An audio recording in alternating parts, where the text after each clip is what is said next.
Qual é o principal tratamento para a gordura no fígado? Nesse vídeo eu vou falar os detalhes sobre isso e ainda as 10 causas de gordura no fígado aqui. E o tratamento não é com base de chá, não é com limão em jejum e não tem fórmula mágica. O que eu vou trazer aqui são as evidências científicas de trabalhos mais recentes sobre essa área, tá bom? Para começar, você precisa entender que quando eu falo sobre gordura no fígado, ou o nome científico esteatose hepática, eu estou falando de um grupo de doenças. Não é uma doença única, isolada, é um grupo. Dentre elas, existe uma característica. Por isso que elas estão nesse grupo. Qual é a característica desse grupo de doenças da esteatose hepática, da doença da gordura no fígado? A característica principal é que nos hepatócitos, ou seja, nas células do fígado, existem em vários locais gordura. Enquanto do fígado? Num pouquinho? Em todo o fígado? Não. Em pelo menos 5% do fígado vai ter gordura nas doenças relacionadas à esteatose hepática. Então, a depender do tamanho do fígado, aí está a característica. Por isso que o médico, no ultrassom abdominal, né, no exame ultrassonografia abdominal, verifica qual o tamanho do fígado, depois verifica qual a área que tem provavelmente a gordura e diz se você tem ou não esteatose hepática, ou seja, gordura no fígado. Agora, qual é a causa? Aí já são outros 500, precisa estudar. E é sobre isso que eu vou falar aqui e também sobre o tratamento, né? O principal tratamento, o tratamento que a ciência diz hoje, certo? E também as 10 causas, que as causas você precisa saber porque tem que abandonar essas causas. Então, bora lá. Sabendo que essa característica principal de ter pelo menos 5% de gordura no fígado, aí a gente dá outro passo, porque quando está na fase de esteatose hepática, tem apenas gordura no fígado, ainda é reversível. Dá para tirar essa gordura no fígado. Agora, se for para outra fase, que eu vou te mostrar aqui até na tela uma imagem, aí não tem jeito mais não volta mais, fica uma lesão irreversível. Se você não remover esses fatores que causam essa doença, aí você vai ter algumas consequências. Então, quais são as consequências? A primeira grande consequência é que, depois que o fígado fica com gordura, se você não tratar nesse momento, o próximo estágio pode acontecer uma inflamação e causar uma cirrose hepática. Nesse momento, quando eu digo cirrose hepática, eu quero dizer que aquelas células que tinham gordura no fígado, elas estão meio que inativas. Então, o fígado vai perdendo a função aos poucos. Uma parte aqui, outra parte ali, e aos poucos ele vai exercendo um grande prejuízo para a sua saúde. Outra consequência, se não tratar a esteatose hepática, essa lesão hepática, por muito tempo, é ter câncer de fígado. E o tipo de câncer é o carcinoma hepatocelular. Tá bom? Então, essas são duas grandes consequências, dentre outras, porque as outras consequências são relacionadas às funções do fígado. Né? Ó, nessa imagem aí você pode ver, na primeira que tem esteatose hepática, tem basicamente gordura. Se você decidir tratar aqui, abandonar as causas, que eu vou falar aqui nesse vídeo, aí o seu fígado volta ao normal. Se não, aí causa esteatohepatite, né, que é a inflamação do fígado, e o próximo estágio, uma cirrose, que daqui não tem volta. O fígado já fica comprometido, aí vai ter que fazer transplante e outros tratamentos. E depois da cirrose, ainda não tratando bem, pode se transformar num câncer chamado carcinoma hepatocelular. Para a gente continuar aqui, eu peço que você já vá deixando algum comentário, já deixe alguma dúvida aqui, porque eu já respondo ou te indico outros vídeos aqui do canal que eu tenho falando também sobre esteatose hepática. E aí eu já te digo qual é o vídeo específico para você assistir. Mas para isso você precisa realizar sua inscrição no canal e eu vou lançar um desafio aqui. A gente está agora com 41 mil inscritos no momento que eu estou gravando esse vídeo que eu vou postar. Aí você clica aí em inscrever-se. Bora ver quantos assinantes a gente vai chegar aqui no canal. Meu objetivo é chegar a 100 mil assinantes esse ano. Se você contribuir com isso, é claro. Então comente, deixe o joinha e clique em inscrever-se para a gente crescer aqui junto, tá bom? Por enquanto somos 41 mil. Bora ver daqui a algum tempinho. Por isso que você tem que clicar aí para a gente evoluir no volume de inscritos, ok? Aí vamos continuar aqui. Então, essa doença hepática alcoólica, né? Eu te falei que a doença gordurosa é um grupo de doenças que tem. E dentro dela existem vários tipos. Uma delas é a doença alcoólica, ou seja, pessoas que ingerem uma grande quantidade de bebida alcoólica pode ter a esteatose hepática. Mas aparece no vídeo anterior que eu postei aqui sobre isso, muitas pessoas disseram assim: eu nem bebo e tô com Gordura no fígado, exatamente, porque existe outra causa. Eu vou te explicar essa outra causa. Mas deixa eu te dizer um pouquinho aqui sobre essa doença hepática alcoólica, causada pelo bebida alcoólica. Ela corresponde mais ou menos a 25% dos casos. Então, assim, ó, de 100 pessoas que têm uma gordura no fígado, ou seja, 5% ou mais do fígado que tem gordura, 25 dessas 100 foi por conta de beber muito, bebidas alcoólicas. Aí eu faço um quiz aqui com você, uma pergunta, um desafio que eu vou querer saber que se você sabe qual é o limite de doses que você pode suportar. Então, a partir de quantas doses o álcool começa a danificar o seu fígado? Quantas doses por semana? Então, sabendo que uma lata de cerveja tem 10 gramas de álcool, quantas latinhas um homem poderia beber por semana ali, que seria limite para danificar o fígado? 14, 21 ou 30 latas? A partir de quantas latas o fígado começa a ter grandes problemas? 14, 21 ou 30? E nas mulheres, a partir de quantas? Já vou dar uma dica aqui. Mulher aguenta menos. Então, se ela tomar menos quantidade de álcool, ela vai ter uma grande lesão no fígado. Então, uma mulher, a partir de 7, 12 ou 20 latas que o fígado começa a ter um desenvolvimento da esteatose hepática, ou seja, da gordura no fígado. Então, responde aí, que aí daqui a pouco eu vou te dizer qual a resposta correta, tá bom? 14, 21 ou 30 no homem, 7, 12 ou 20 na mulher. Vamos seguir aqui. Mas, ó, existe outro tipo de gordura no fígado que não é causada pelo álcool, pela bebida alcoólica, que é uma doença hepática não alcoólica, ou o nome completo é doença hepática gordurosa não alcoólica. E esse tipo é a maior causa. Por isso que muitas pessoas colocam que não bebe e tem gordura no fígado. Mas é porque essa é outra causa, a maior causa, de 10 a 35% nos Estados Unidos, que é onde a gente tem algum dado. Então, a cada 100 pessoas, entre 10 e 35, né, em cada 100 pessoas que têm gordura no fígado, entre 10 e 35, não é por causa do álcool, não. É por causa dessas outras coisas aqui que eu vou dizer para você, que são as causas. Mas, basicamente, um grande elemento aí é que tem um fator nutricional envolvido, ou seja, comida inadequada e ganho de peso. Esses são dois fatores causais importantes, mas essa doença aqui tem muito mais que se explorar, né? Que são pelo menos mais 10 fatores que eu prometi que eu vou dizer que são fatores causais para gordura no fígado. Inclusive, esses fatores, alguns você tem como mudar, outros nem tanto, né? Porque depende de algum tratamento. Aí tem um grande envolvimento com a resistência insulínica. O que é isso? Lá no seu pâncreas, que é um órgão que a gente tem, ele produz insulina e essa insulina tem a ver com o uso do açúcar disponível no nosso corpo, né? O carboidrato. Quando você come, tem o carboidrato do pão, do suco e outras coisas, do arroz, do macarrão. E aí o pâncreas é importante para fazer o uso do carboidrato, dessa glicose que chega. Sendo que, para algumas pessoas, existe uma resistência insulínica. O corpo tem que eliminar muito mais insulina porque não está conseguindo usar bem. Normalmente, quem tem isso é quem tem alguma predisposição genética, ou então quem tem diabetes tipo 2, ou ainda quem tem obesidade ou sobrepeso.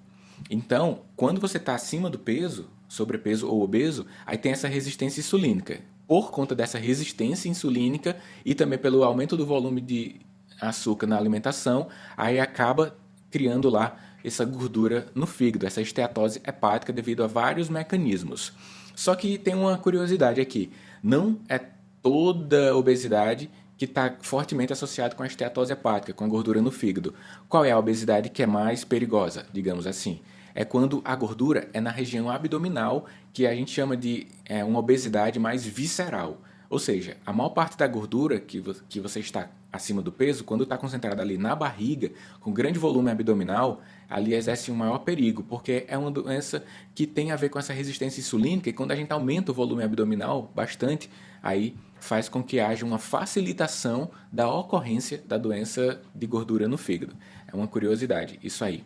Agora, são as 10 causas de doenças hepáticas, de doença hepática não alcoólica. Eu vou citar aqui e explicar uma por uma. Existe um tipo de cirurgia que hoje está meio que abolida entre os cirurgiões, que é uma cirurgia por bypass ilio-jejunal, que antes tratava aquelas pessoas com obesidade através dessa técnica. Hoje está mais abolida. Outra coisa é que quem tem um tumor no pâncreas e precisa fazer uma derivação biliodigestiva, é um tipo específico de cirurgia, aí acaba tendo como uma complicação a esteatose hepática, a gordura no fígado ao longo do tempo. Só que, claro que tem que fazer porque o tumor é muito mais grave naquele momento da vida do paciente, tá bom? Outro fator que causa a doença gordurosa no fígado, não relacionada ao álcool, são esteroides anabolizantes. Quem usa anabolizantes?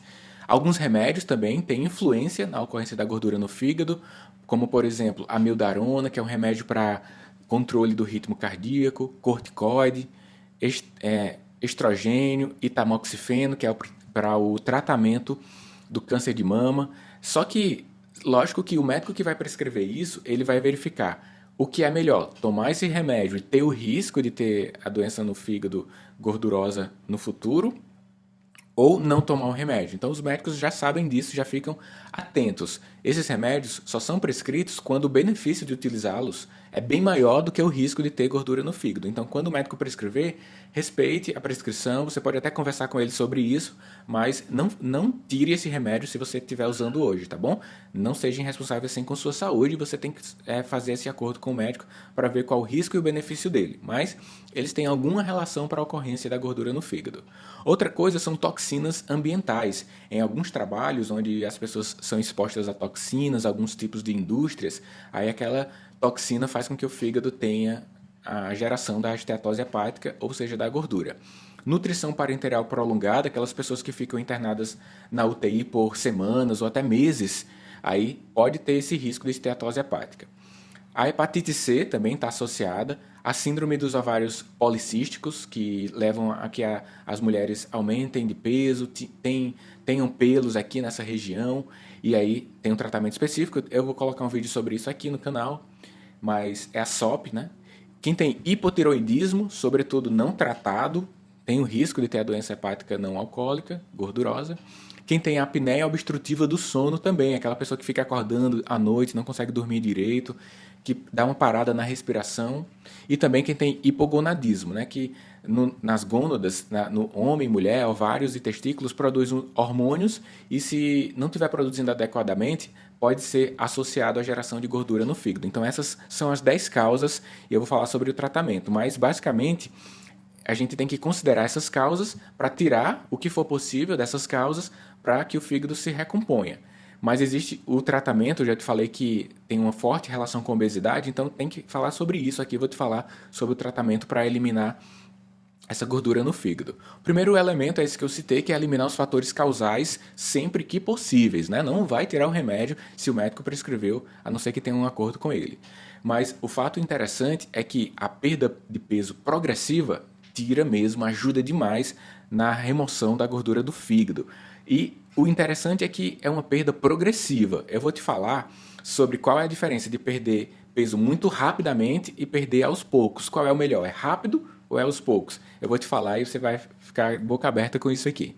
Mas o principal elemento aqui para você perder peso vai ser uma redução de peso através da alimentação. É um excelente fator que motiva a redução de peso. O exercício é importante, mas é essencial aqui para essa doença que reveja a alimentação.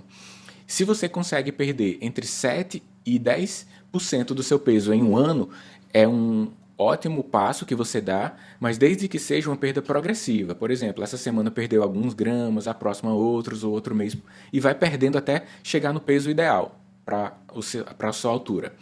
Certo? Então, entre 7 a 10% você já começa a perceber um benefício. Por exemplo, se você tem 100 quilos e perder entre 7 a 10%, ou seja, entre 7 a 10 quilos, de forma progressiva, é ótimo. Se você fizer isso perdendo por volta de meio quilo ou 1 quilo por semana, é algo benéfico para a sua saúde, porque é uma perda gradual, aos poucos. Isso é considerado seguro, né, pela nutrição se você fizer um déficit calórico, ou seja, durante as suas refeições de dia você consome um volume de calorias. Se você reduzir entre 500 e 1.000 calorias do volume de calorias que você precisa para se manter vivo, aí você vai conseguir perder entre 500 e 1 quilo por semana, tá bom? 500 gramas ou 1 quilo por semana. Isso aí é muito importante ter um acompanhamento com o nutricionista, que é ele que vai calcular qual o volume energético.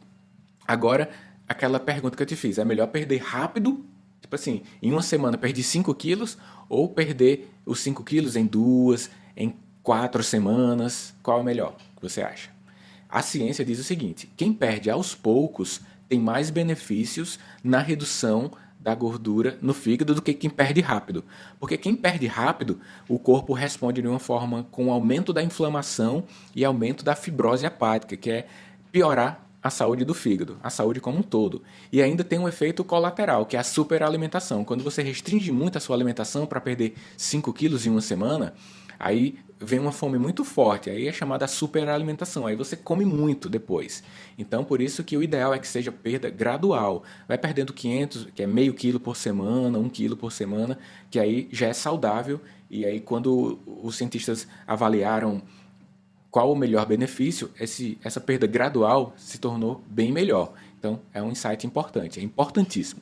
E para que você reduza esse peso, o que é que você tem que fazer? Ter boas escolhas alimentares para gerar essa deficiência de caloria. Então, se você precisa de um volume de calorias por dia, aos poucos você vai reduzindo essas calorias e essa deficiência ao longo dos dias vai fazendo com que você reduza o peso. Então, mais uma vez, reforço que o nutricionista aqui é importante para fazer os cálculos e te recomendar alguma alimentação. Mas você, por conta própria, já pode ir fazendo as escolhas alimentares mais adequadas. Você sabe o que é um alimento ruim e o que é um alimento bom, não é isso? Você já tem alguma percepção. Ao que a Sociedade Brasileira de Hepatologia, né, que é a Sociedade Brasileira de Medicina que estuda sobre doenças do fígado, diz o seguinte: ó, o ideal para tirar essa gordura no fígado tem que ter um baixo teor de carboidrato, ou seja, consumir menos açúcar durante o dia, tirar pães, biscoitos, bolachas, reduzir a quantidade de bebidas processadas, como refrigerantes, suquinhos em caixas, sucos em pó, né, que tem muito açúcar. Isso piora muito a gordura no fígado. Não é nem muito a gordura, é interessante, né? Ó, é mais o açúcar que você come que gera a gordura no fígado. Não é nem muita gordura propriamente, mas tem alguma influência. Eu vou citar aqui, que são as gorduras saturadas e as gorduras trans. Eu até vou te mostrar aqui um rótulo para que você perceba como é que faz a escolha do alimento baseado no rótulo do alimento lá, eu vou te dizer.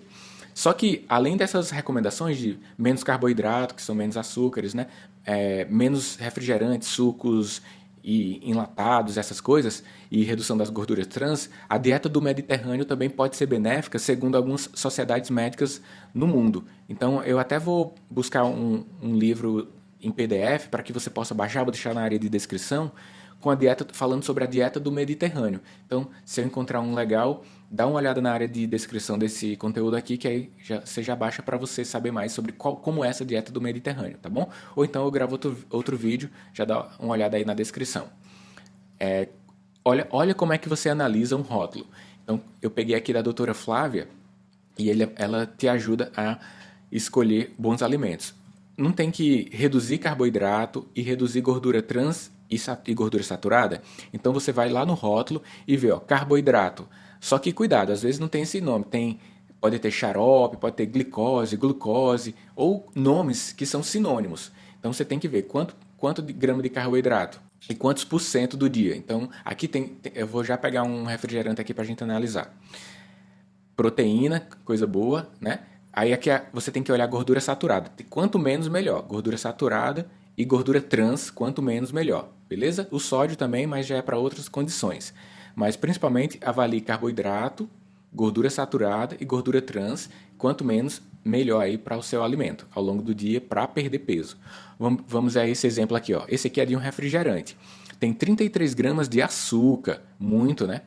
Normalmente a gente consome 200 gramas de açúcar por dia, algumas pessoas até menos. E só uma lata de 300 ml tem 33. Então é muito. Aí no caso do refrigerante não tem gordura total, não tem gordura, né? Aí eu peguei aqui um saco de batata, batatas fritas que a gente compra. Carboidrato, ó, tem 12 gramas, ou seja, representa 4% da dose diária que você precisaria. E ele às vezes divide em tipos de açúcares, né? Mas ó, carboidrato é um tipo de açúcar. Por que aqui açúcar está zero? Né? Porque não adicionou açúcar, mas tem ali na batata. Gordura totais, você vai aqui nas saturadas, 3,8, 17% do dia. É muito. Gordura trans, não tem. Então, beleza? Então, se tiver gordura saturada, muito é ruim. Se tiver carboidrato, muito é ruim.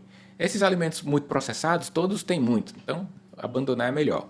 Aí, antes de te responder o quiz aqui, eu vou fazer um resumo e vou te dar a resposta lá de quantas doses, quantas latinhas um homem ou uma mulher aguenta, tá bom? O resumo de hoje é o seguinte: para melhorar dessa doença do fígado não causada pelo álcool, é perder peso de forma gradual, acompanhamento de um profissional da medicina, da nutrição e cuidar com aqueles 10 fatores que causam essa doença, né? Falar com seu médico sobre aqueles 10 fatores lá que causam essa doença. Então esse é o resumo de hoje. Agora, a partir de quantas doses de álcool por semana o fígado começa a não suportar mais? Então, homens, a partir de 14 latas por semana, o fígado já começa a apresentar estetose hepática. E mulheres, a partir de 7, ou seja, a mulher aguenta a metade do volume de bebida alcoólica que um homem. Você sabia disso? Coloca aqui, se você bebe, quantas latinhas você bebe e já começa a ficar bêbado, né? Coloca aqui. Possivelmente os homens vão dizer mais do que as mulheres. Vai ser curioso entender isso aqui nos comentários. Eu peço que você clique em inscrever-se, tá bom? Realize sua inscrição no canal e eu vou deixar aqui na área de comentários também outro vídeo falando sobre os 15 sinais de gordura no fígado, que aí você já tem os sinais. Esse eu falei sobre tratamento, lá eu falo sobre os sinais. Inclusive, esse vídeo que eu vou te indicar já está com mais de 1 milhão de acessos. Ele está bem completo e é no formato desse. Aula, é uma aula. Isso não é um vídeo superficial, é uma aula. Tá bom? Eu espero que você tenha gostado do conteúdo, que tenha aprendido mais. E caso tenha alguma dúvida, coloca aí que eu te respondo no formato de texto ou até gravo outro vídeo para te explicar melhor a sua dúvida, tá bom? Aqui Daniel Coriolano, um forte abraço, a gente se encontra nos próximos.